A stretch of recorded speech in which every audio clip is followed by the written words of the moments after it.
Aunque ya me decía que hace, ¿qué? 5 años, ¿verdad? 5 años.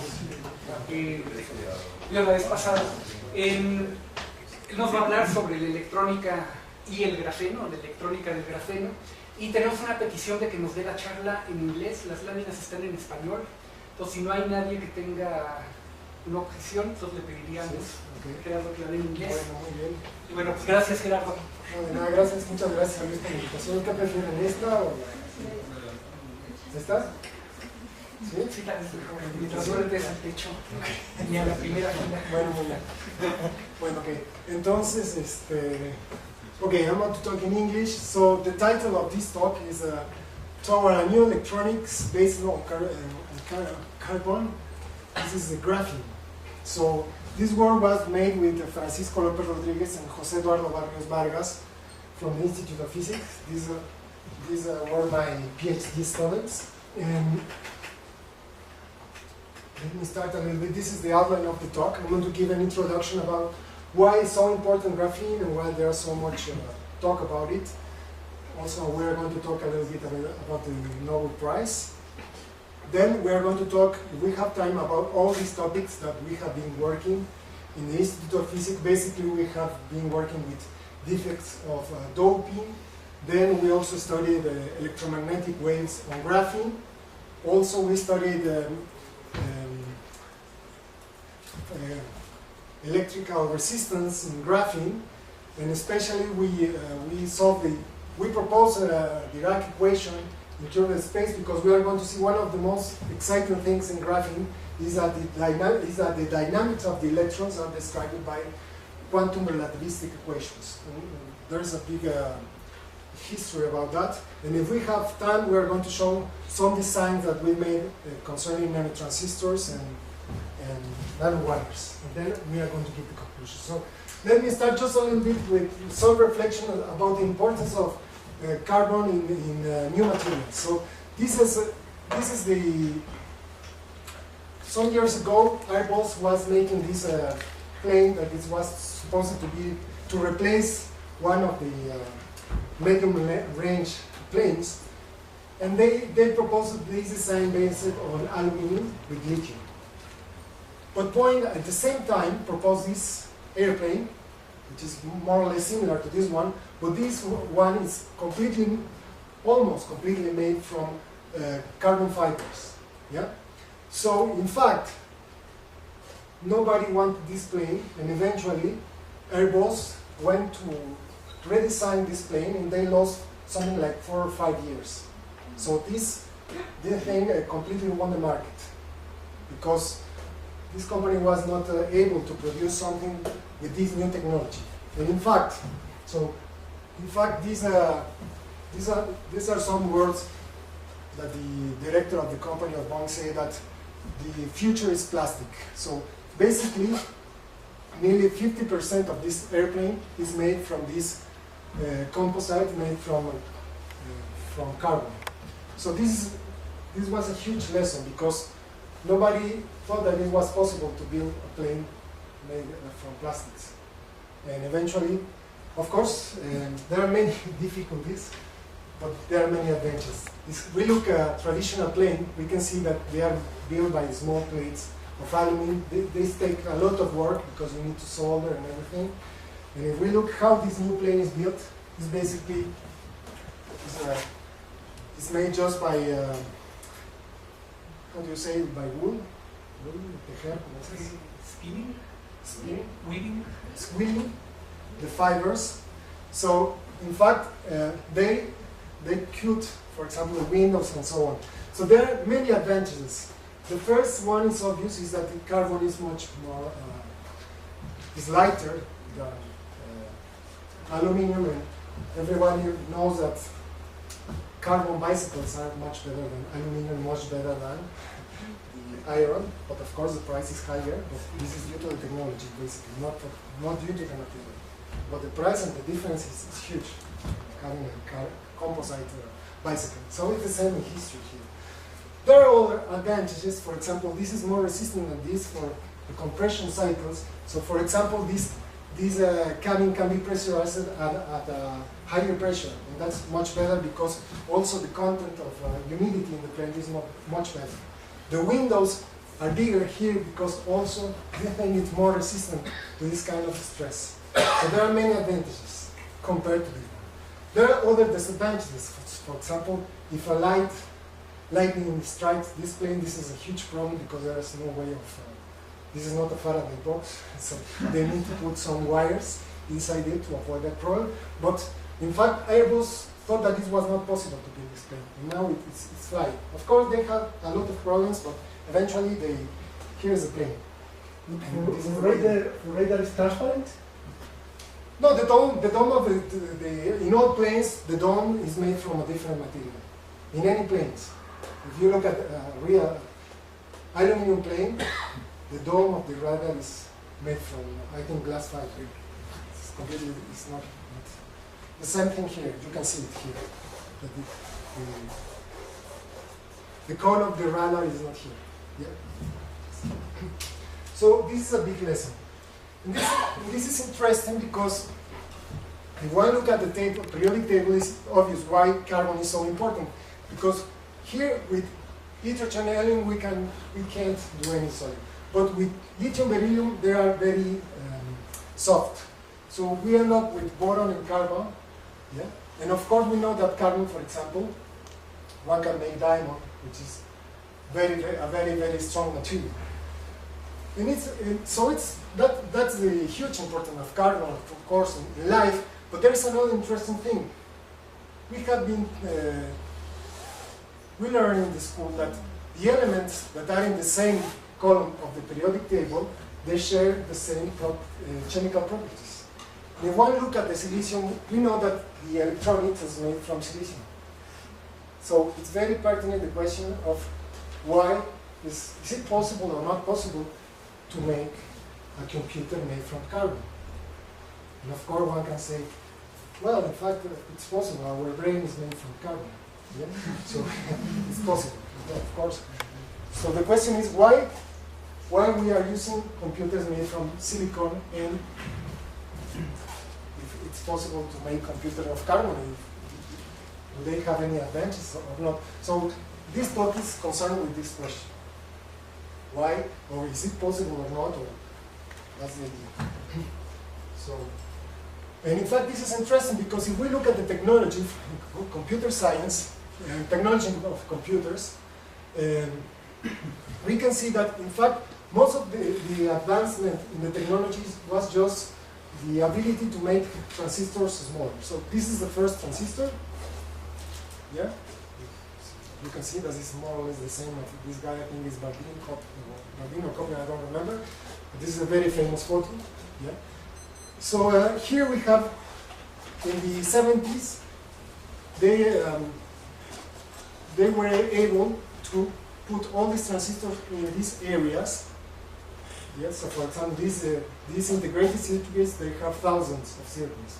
But then, in the 80s, 90s, we arrived to make, it was possible to make and to put into a given area millions of these transistors.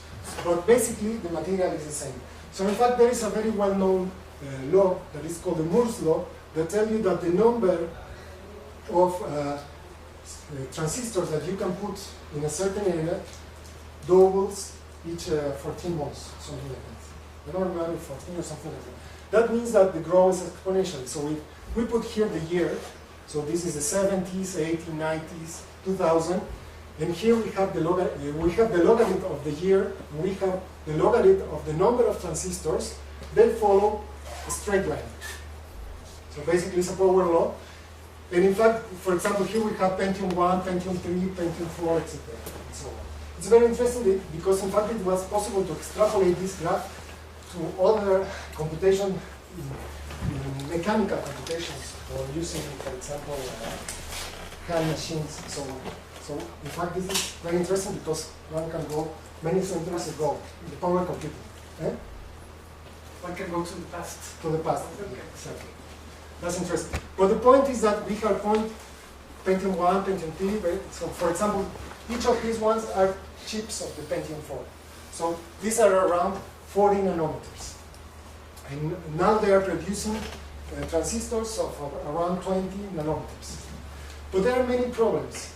The first one is that they are reaching a physical limit, because with silicium, it dissipates a lot of heat in each transistor, and in fact, that makes the how do you call it? The surface of the transistor, the interfaces inside the transistors, very unstable. It's like a frying pan, like putting a drop of water in a frying pan. Yeah, it evaporates, in fact. So they have a lot of problems with that. There's a lot of leaking of the electrons. And in fact, one can see that because in recent computers, one can buy processors, double, quadruple, things like that, because it's really getting very difficult to scale the number of transistors inside a given area. So that's why we are using this double and quadruple core and that kind of thing. But the problem is that in order to use that kind of things properly, to really use that kind of double and quadruple core, we need to change the software, try to parallelize things, and that's much more difficult. One really wants to make very small transistors. So we are reaching a limit, physical limit, using silicium. So there is a search for new materials in this field of electronics. If there are any questions, please. So basically, now I want to talk a little. I want to talk about a different story that seems to be not related with this one, but this is about, in fact, about nanotechnology and carbon allotropes. In fact, the big rule of carbon began with the discovery of the buckyball by Henry Crotta in 1985. And this is, I put it here, and this is like a zero-dimensional structure because it's like a dot.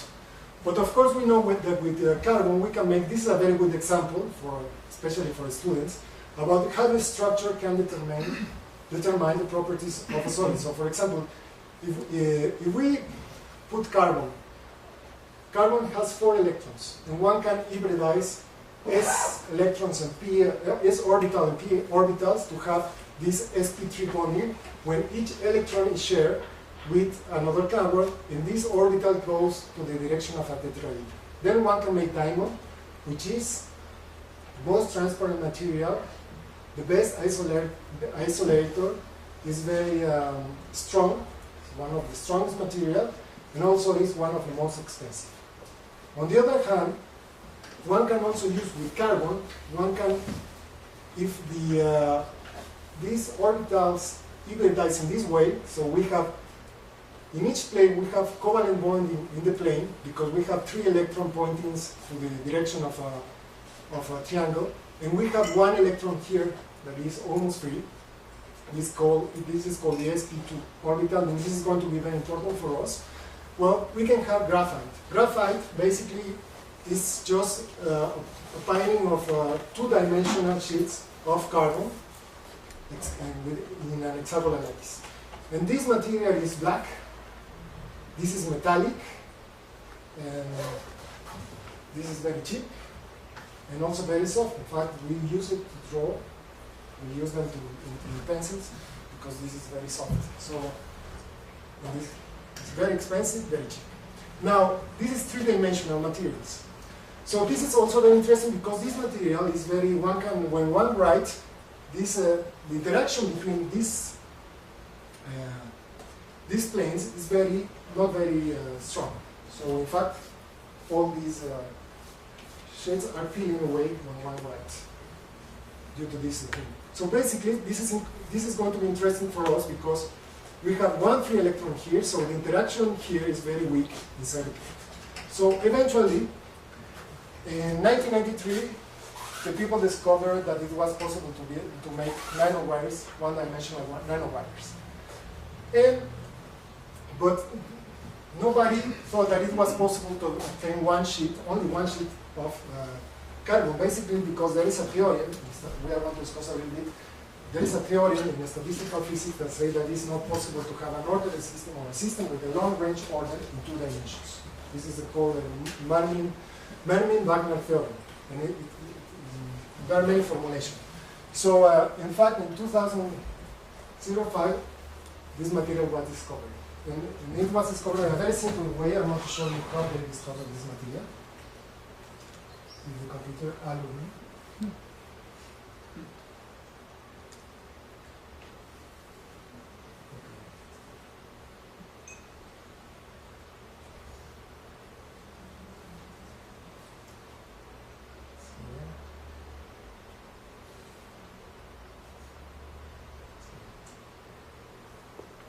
So it's very surprising.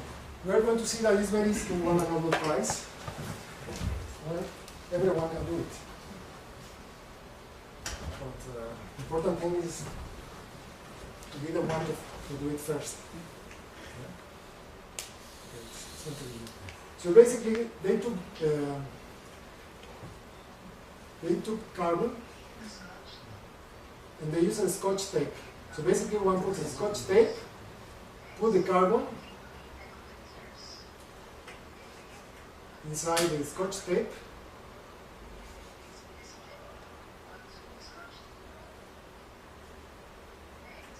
and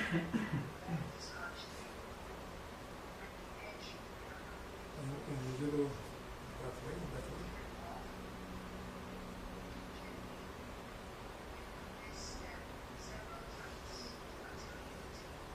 So basically, you are peeling the different layers of graphene, sorry. So you do it after you get something that is nearly transparent. Then you transfer to a quartz wafer.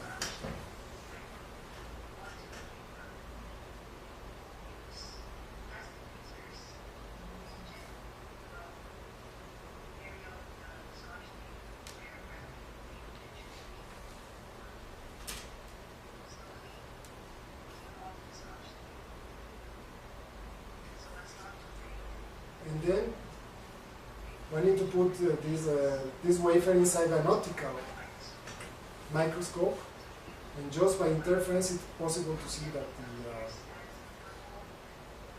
the one layer graphite, which is basically the graphene. So basically it's just a plane made of one atom of thickness. It's here. So in fact it's very easy.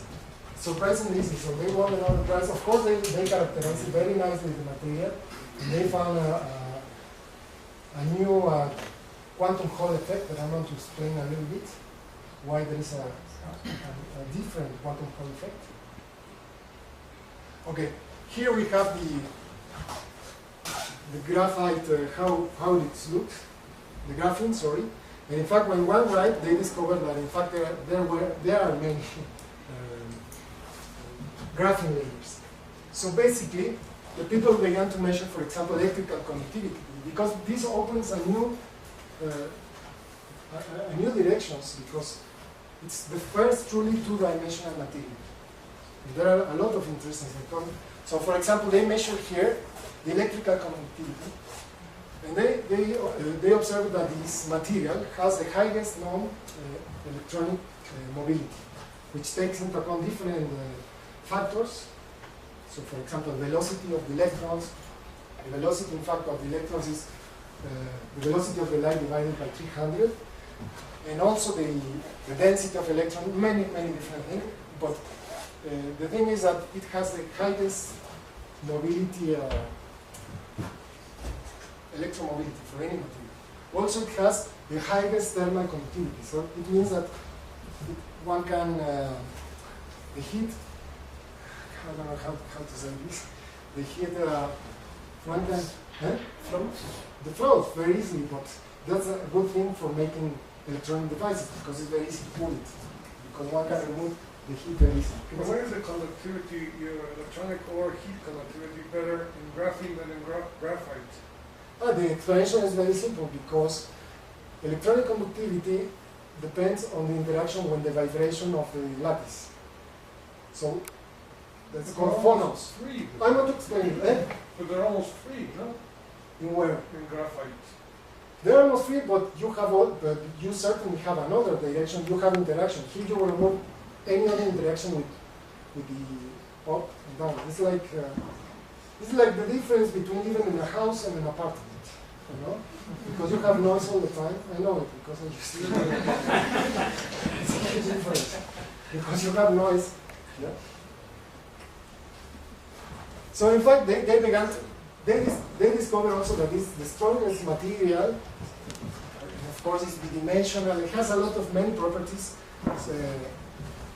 And also, in fact, there is a discussion why the Nobel Prize Commission gave this prize to this guy, because there are many promises. Yeah, but the question is, well, is it really so interesting? And the question, yes, because there are many new physics, I'm not explaining why, new physics and a lot of new technological applications. So that's why it's so important. It's one of the hottest research topics in the world at this moment. So, but first of all, it's because it's the first two-dimensional crystal. In fact, it violates a fundamental prediction that is in almost all books of statistical mechanics. Is the Wagner-Manning theorem. Also, Landau working a little bit. He said that it's not possible to have long-range order in two dimension or in one dimension. The same because any thermal fluctuation destroys orders. It's like it's not possible to have a ferromagnet in one dimension because any thermal fluctuation just destroys all range order. So that's very interesting. But also there are other important things. First, of course, it has the highest electromobility at low temperature. This is the lowest resistivity substance node at room temperature. Also here, very important, it has a huge coherence length. Usually, in a real material, it's not possible to see quantum effect because the wave function loses the coherency. Because there are collisions, and so basically one sees an average. But here, it's possible, even at room temperature, this coherent length is around micrometers, which is huge. So one is a complete new word for observing quantum phenomena. That's one of the most interesting things here. Also, there is a huge discussion because one observes minimum conductivity in graphene. That means that. Para calcular la productividad, ¿qué área toman en cuenta por la movilidad? ¿Cómo? ¿Qué área toman en cuenta? No, pues justamente este está tomado por unidad de área, ¿no? Pero es una cosa bidimensional y tiene huecos en medio. Entonces, ¿Cómo que huecos en medio? Pues así como lo dibujaste en la... ¿Dónde lo dibujé que había huecos? No, en la fotografía que pusieron por ahí. Antes. Ahí. Los hexágonos. ¿Los hexágonos qué? Para la conducción, digamos, es para arriba, ¿no? Entonces... No, la conducción es sobre, básicamente el electrón va saltando de un átomo a otro así. ¿Y el área? ¿Cuál es el área de conducción ahí? ¿Cuál es el área de conducción? El área de conducción es sobre el plano. El electrón se va moviendo sobre el plano. La sección transversal de conducción, ¿cuál es? O sea, tú lo que dices, pues es prácticamente cero, pues es nada más una capa de átomos, es un área, o sea, no es un volumen, es un área. Pero tuvieron que haber puesto un valor, ¿no? Para calcular conductividad. ¿Cómo? Tuvieron que haber puesto un valor para calcular la movilidad y la conductividad. ¿Un valor de qué dices? Pues del área de conducción, de la sección transversal. No, claro, pero eso está tomado por unidad de área, lo hacen por unidad de área, o sea, mides el área, no, la longitud de los dos lados, mides el área, ¿no? Tienes que medir la concentración de portadores, la velocidad, etc. Pues hay una confusión con el área transversal a la corriente, ¿no? Que en este caso es un átomo de... Sí, es un átomo de espesor, bueno, no sé, es 2 átomos. Pero es conductividad superficial, ¿no? Conductividad superficial sí. Con otras unidades.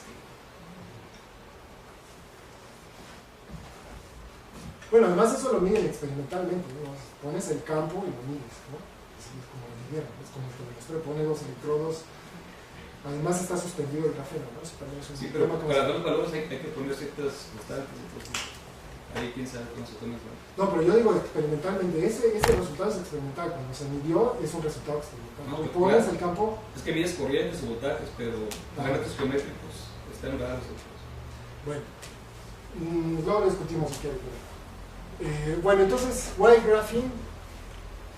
Why graphene? First of all, because there's new physics. Especially we're going to see that electrons behave like massless Dirac fermions. That means that they behave like neutrinos with zero mass. And this is very interesting because there are a lot of phenomena that are not possible to be observed in let's say rate or something like that, and one can observe them in graphene. Yes, and that's very nice because this is one of the reasons why they gave these guys the Nobel Prize, because there is a new quantum Hall effect that is different from the usual quantum Hall effect. The levels go different. And of course there are new novel devices. There is a promise of novel devices because of this characteristic. Non-mean free path, high conductivity, initial transport is inert, high strength, composite, and so on. So let me start. So those were the good news, but the bad news is that, okay, just before. So basically this is very nice for replacing silicium because it has a very high electronic conductivity, mobility, a long mean free path, and that means that the heat can be removed very easily. So this is very desirable for it. But the problem is that silicium is a semiconductor. That means that there is a gap in the energy. We're going to see that one. But graphene, it's a semi-metal. In fact, this has a very particular dispersion that it makes this material related with these massless Dirac fermions. And this is very interesting because this kind of density of states is also very interesting because there is a huge new kind of material, the topological insulators, which is also a new topic of research that is related a lot with this kind of things. So basically the idea is the following. Usually, here if we have the energy, we know that in a usual semiconductor like silicium, all levels are filled till a level that is called the Fermi level, and there is here a band gap that separates the electrons that are in the valence band to the electrons in the conduction band. So in semiconductors, this band gap is it can be thermally activated. It's not huge. In the case of isolator, this band gap is huge. In the case of a metal, this thing is like this. But if we look at graphene, we are going to see that in fact the valence and the conduction band, they touch in a point. In this point, it has a singularity that is called the Dirac point or the Dirac point. And all these properties, and since the Fermi level happens to follow inside this singularity, that's why the properties, electronic properties, are so special for this material. So basically, in fact, this idea of considering graphene as if it's electrons in graphene as quantum relativistic fermions, in fact, it's a very old idea because the people studying graphene since the 40s, especially because graphene is used for the moderator, how do you say in English, moderator? Nuclear reactors. Moderate chain reaction in the nuclear reactors. So you have these rods that folds inside the nuclear reactor. So there was a lot of research on graphite due to that. And in fact, one can solve very easily, for example, the Hamiltonian for the electrons. I'm going to show just a little fast slide, but the idea is that one can solve this thing using something that is called the tight binding approximation. One can suppose that the electrons are well localized, so basically one proposes that the Hamiltonian of the graphene is basically by the sum of Hamiltonians centered at each atom, and these the orbitals are just these molecular orbitals, and this can be solved using this tight binding approximation. Basically one proposes a solution which is basically a linear combination of solutions of each individual atom. And this is called the tight binding approximation. This is very well known. The only thing that one needs to do is that one needs to remind that in fact graphene, this is going to be important, this is not a Bravais lattice. This honeycomb lattice is made from two kinds of atoms. So for example, the red one and the blue. because one can see that if one of the definitions of a Bell lattice in a crystal is one need to see the same thing in all places. And here is not the case, because if I sit in the red atom, I see a blue here. But if I'm sitting here, I see a red atom here, in the other direction. So basically, this is basically a lattice that contains two kind of atoms, and this kind of lattice is called a bipartite lattice, because if I start in a red atom, if I jump to my neighbor, it's always going to be blue. And this not happen if I'm, for example, in a triangular lattice, in which this is connected with this, because I can jump from here to blue, and this is not bipartite. And this is very important for the properties, in fact. In fact, this is the whole history hidden. But basically, one needs to propose two solutions, A and B, and eventually it happens that one can arrive to this thing, and this is called this is the electronic dispersion relationship that gives you the energy of the electrons as a function of the momentum. Since this is a one-dimensional, two-dimensional system, we have momentum in the direction x, in the direction y, and here we have the energy. So basically, this is the dispersion relation for graphene. And there's a very interesting thing. Here we have this part, the lower one. These are the electrons in the valence band. Yeah? And so all these states are filled here. And this is the conduction band. And they touch in these points, these singular points. And here we have an amplification. This is not good. This is the valence band, and this is the conduction band. So the Fermi energy happens to be here. And here, these two, they touch in a point. This is called the Dirac point. The Dirac point. And this is very interesting because, first of all the electronic properties are determined by electrons that have energy around the Fermi energy. And this is interesting because, for example, in semiconductors, the band edges are always, they have a parabolic shape. But here, they are linear. And in fact, that means that if I look here around the Fermi energy at the relationship between energy and momentum, it happens to be given by this. No? It's just the momentum multiplied by the Fermi energy, which is basically the slope of this energy. Yeah? And we have two signs here also, which is interesting because here we have electrons and here we have holes. Then it's interesting because if one reminds the relation between energy and momentum and relativity, this is given by this very famous formula for Einstein. We know that, for example, for usually one can develop the thing, and at low temperatures one obtains the famous, the usual classical expression that the energy goes to the momentum to the square. But in the other limit, in the ultra-relativistic limit, or which can only, the ultra-relativistic limit is obtained for particles that fly at the velocity near to the velocity of the light. And this happens to be, if one puts the mass equal to 0, this happens to be that the momentum is proportional to the, it's just energy is proportional to the momentum multiplied by the velocity of the light. So basically one sees that this is the same relationship. The only difference is that the velocity of the light is replaced by the velocity of the Fermi, which is around c over 300. Yes, so and in fact, the fact that you have these conical bands depends only on the symmetry of the lattice, of the 2D lattice? Yeah, basically, yes. Not on the details of this Hamiltonian shores. No, basically on the symmetry.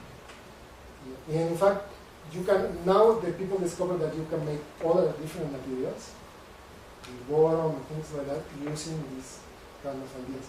And also interfaces, which are topological insulators. There is a huge, of course it's a new subject, topological insulators, but basically happens the same thing. At the Fermi energy one also have this kind of things, topological. The difference is that, just for the people that want to know this, in the beryllium zone we have here 4 Dirac cones. And in the topological insulator one only have 2. That's very different. So it happened, in fact, one can show from this tight binding, one can show that the effective equation for electrons It's just given by this equation, which is the Dirac equation for relativistic massless particles. It's the old neutrino, because it was believed that they didn't have mass. So basically, we have here the velocity of Fermi velocity at the Fermi level multiplied by this. And of course, we know that the Dirac equation has 4 components, because we know that each particle has a spin 2 degrees of freedom, and antiparticle. So for example, the electron has a spin up, spin down in its antiparticle, which is the position. But here also, this idea works perfectly, because here we have the particles are the electrons. Here we have the antiparticles, which are the holes. That means that if we remove an electron here, we produce a hole, which is a vacancy. So it's the antiparticle. And also the role of the spin here is played by something that is called the helicity, which is basically the projection of the momentum around the projection, well, it's the helicity. The helicity on the momentum. The spin on the momentum direction. Can be in the direction of the movement or in the other one. So basically, what we don't need to worry about it. The idea is that the Hamiltonian goes like this, and this is very interesting because in fact this leads to a new quantum Hall effect. In the presence of a magnetic field, things are different. But this is a very bad news for using graphene in transistors, because there is something that it's called the Klein paradox that appear in quantum relativistic mechanics. Is that if we have, for example, in classical, let's say classical, not classical, or non-relativistic quantum mechanics, if we have here a variable potential and we send particles, the particle has a certain probability of tunneling here, and it can go to the other side with certain probability. But it happens that when this one have a relativistic particle, in certain directions, one can have that this thing is going to be transmitted with probability 1, because for even if this potential is repulsive. And this is exactly because in relativistic quantum mechanics, particles can change to antiparticles. Yeah?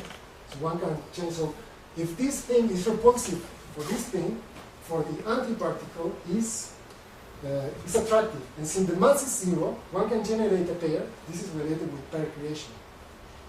And here it doesn't cost any energy, because pair creation, the energy is m multiplied to the velocity of light to the square. And here the mass is 0, so there is no energy needed in order to create a pair. So that's bad news, because usually for a transistor one need to have a source of electrons, one have electron flow in a train, and one control the flow. So the idea is how to control these things by using this kind of thing. And I'm going to show you just a flavor of the thing that we are doing, because we are doing many things, but basically I'm going to say a little bit about doping effects, because we say that these ideas work very nicely only if the potentials are huge. But if one considers local disturbance, like for example chemical doping, the graphene, things change, and this Dirac equation needs to be changed a little bit, and eventually it turned out that one can produce a semiconductor, a narrow gap, and this has been measured for other people. We made a prediction, and in fact it's true. I'm going to show why. Then I'm going to talk how to treat electromagnetic waves. Basically what we did is to consider a two-dimensional system with a Dirac equation and solve the Dirac equation in 2 dimensions with an electric field and other things. But let me start with this one. So basically the idea is very simple. We considered this graphite, and we put some impurities. And basically the thing that we did is, well, we considered the Hamiltonian of pure graphene, and we introduced some impurities. So for example, it can be hydrogen, lithium, something like that. It works better with light elements. So basically we put these things at random with a certain